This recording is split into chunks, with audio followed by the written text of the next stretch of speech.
하나님이 우리에게 주신 언약의 말씀 이사야 62장 6절에서 12절인데요. 우리 10절에서 12절만 함께 봉독하시겠습니다. 제가 가진 성경으로 1044쪽에 나옵니다.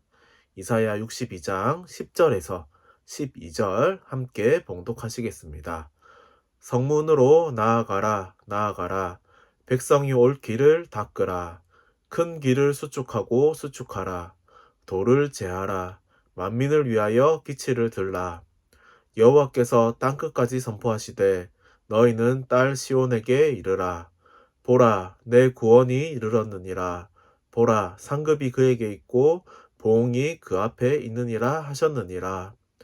사람들이 너를 일컬어 거룩한 백성이라 여호와께서 구속하신 자라 하겠고 또 너를 일컬어 찾은 바 된 자요 버림받지 아니한 성읍이라 하리라.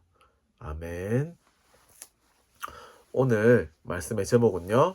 여호와의 망대를 먼저 세우고 여호와께서 파수꾼이 되어야 하는 제목입니다. 우리 기도점 말씀 보기 앞서서 강단 말씀 먼저 확인할 건데요. 이번 달 강단 말씀의 주제가 무엇입니까? 바로 전도하는 교회의 준비라고 했습니다. 우리 그 준비 첫 번째 뭐였지요? 바로 비전을 준비해야 됩니다. 비전이 무엇인가요? 눈에 보이는 것입니다. 그죠? 그러면 우리는 어떤 것을 기준으로 보아야 할까요? 우리 정탐꾼이 12명이 있었는데요. 10명의 정탐꾼과 2명의 정탐꾼은 보는데 차이가 있었습니다. 10명의 정탐꾼은요. 자기 눈에 보이는 대로 자기의 생각대로 판단을 했습니다. 그죠? 자기 생각대로 판단하니까요. 어떤 결과가 나왔습니까? 바로 육신적인 결과가 나왔습니다. 눈으로 볼 때는요. 열매들도 막 크고요. 사람들도 막 거인이었습니다. 그 거인들에 비교하니까요. 자기들은 메뚜기 같다고. 우리는 저 땅을 차지할 수 없다. 이런 결론이 나오는 것입니다.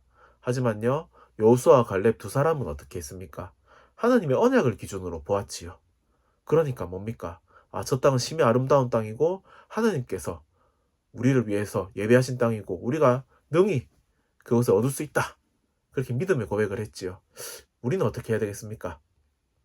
무엇을 기준으로 바라봐야 되겠습니까? 하나님의 언약을 기준으로 우리가 보면 되겠습니다. 그죠?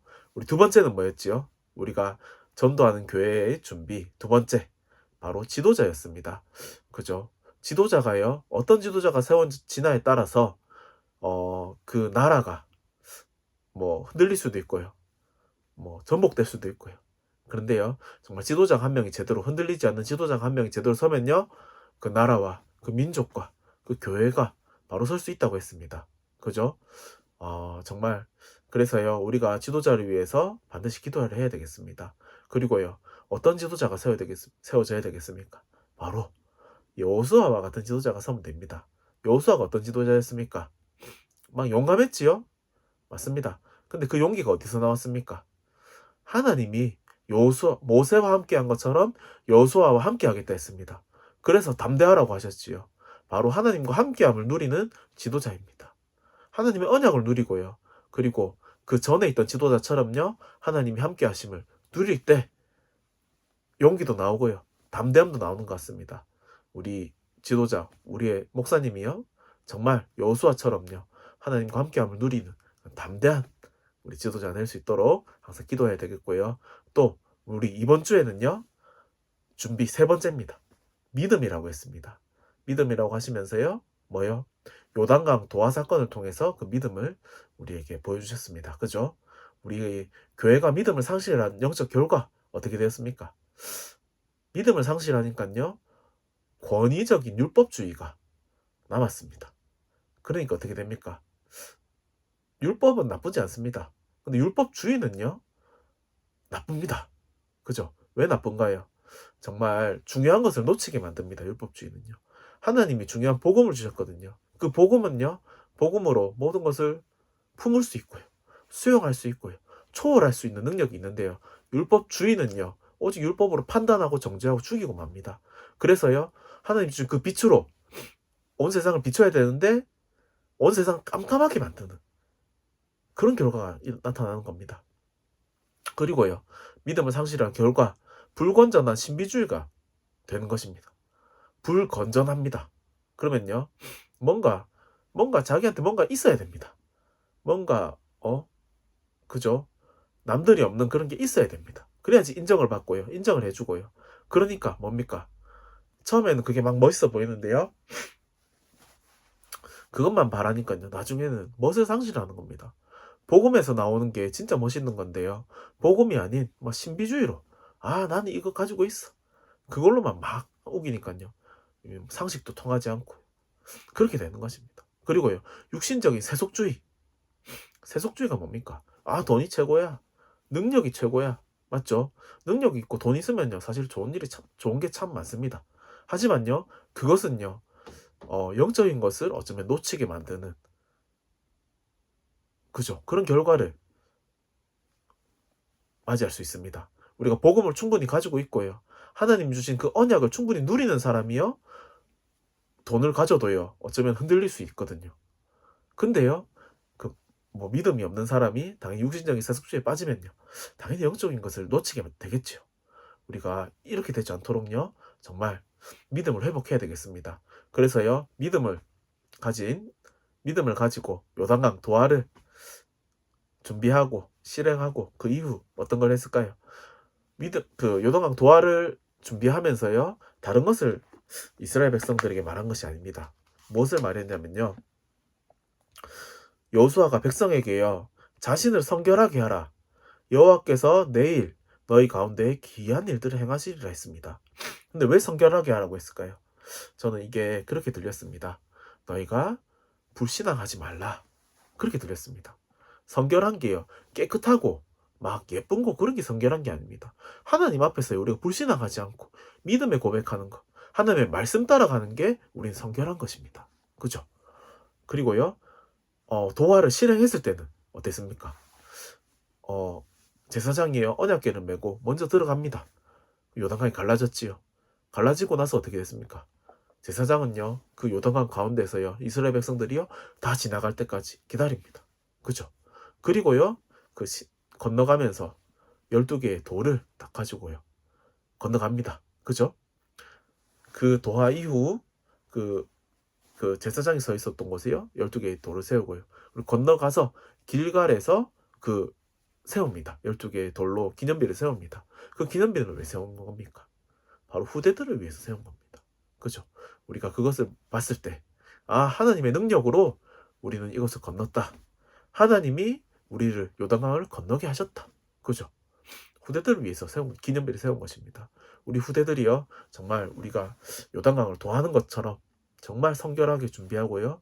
정말 제사장이 앞장서고 그리고 모든 백성들이 지나갈 때 지키고 그리고 정말 증거를 남기는 정말 우리도 그런 믿음을 준비해야 되겠습니다. 그래서요. 광야 38년 여정을 축복으로 만들 교회의 믿음이 무엇이었습니까? 성도의 승리, 교회의 성장, 현장의 미래였습니다. 우리가요. 정말 승리할 수 있어야 되겠습니다. 어디에 승리해야 될까요? 우리 사단과의 영적 싸움에 승리해야 되고요. 우리 자신과의 싸움에 승리해야 되고요. 그리고요. 우리에게 남아있는 죄의 찌꺼기, 죄성과의 싸움에서 승리해야 되겠습니다. 그죠? 그런 성도들이 모여 있으면요. 양적으로 성장하는 것도 성장이겠지만요. 우리 성도들의 믿음이 성장하면요. 그것이 진짜 교회의 성장입니다. 그러면요. 우리 현장의 미래는 어떻게 되겠습니까? 우리 후대들은 어떻게 되겠습니까?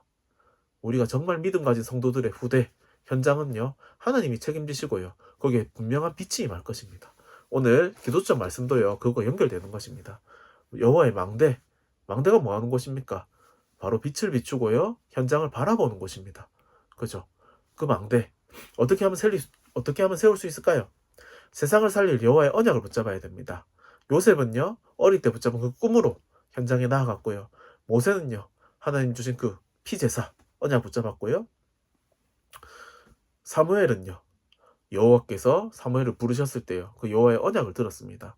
그리고 그 다윗은요. 사무엘이 다윗에게 왕이 되기 위해서 기름을 붓죠. 그날 이후로 여호와의 영에 크게 감동합니다. 그죠? 그리고 엘리사는요. 끝까지 엘리야를 따라가면서요. 갑자기 영감을 구했습니다. 그 엘리사가 있는 현장에서는요, 엘리야보다 갑절의 영감이 필요했기 때문입니다. 그리고 다니엘은요, 이사야의 그 언약의 말씀을 붙잡았습니다. 밤나무 상수리 나무가 배임을 당하여도 그루터기는 남아있다고 했습니다. 그리고 바울은요, 사도행전 9장 15절, 바울을 어떻게 불렀습니까? 이방인과 임금들과 이스라엘 자손들을 위한 택한 나의 그릇이라고 했습니다. 그죠? 여러분들도요, 어릴 때부터, 그리고 우리가 정말 복음을 받았을 때 그 언약을 붙잡고요, 우리 현장에 나아가야 됩니다. 그리고요, 그 망대가, 여호와가 보좌의 망대가 내 속에 보일 때까지 기도해야 되고요. 그리고 여호와의 언약이 정말 나의 망대가 되어야 됩니다. 그리고 나의 미래가 여호와의 손에 있습니다. 우리 수능친 후대들이 있거든요. 그 후대들이요, 정말 여호와의 손에 우리의 미래가 있다는 것을 정말 확인해야 됩니다. 자라고 있는 후대들도 마찬가지입니다. 이것을 놓고 우리는 항상 기도해야 되겠습니다. 그죠? 우리가 정말 강단 말씀과 오늘 기도점 말씀을 잡고 기도에 승리하시기 바랍니다. 기도하겠습니다. 하나님, 우리가 정말 믿음 가진 교회가 되어지길 원합니다. 믿음 가진 성도들이 되게 해주시고, 정말 하나님이 주신 참된 말씀을 따라가고 하나님 주신 응답을 발견하며 현장을 살리는 그런 증인의 삶을 살 수 있게 성령으로 역사옵소서. 감사합니다. 살아계신 예수님의 이름으로 기도드립니다. 아멘.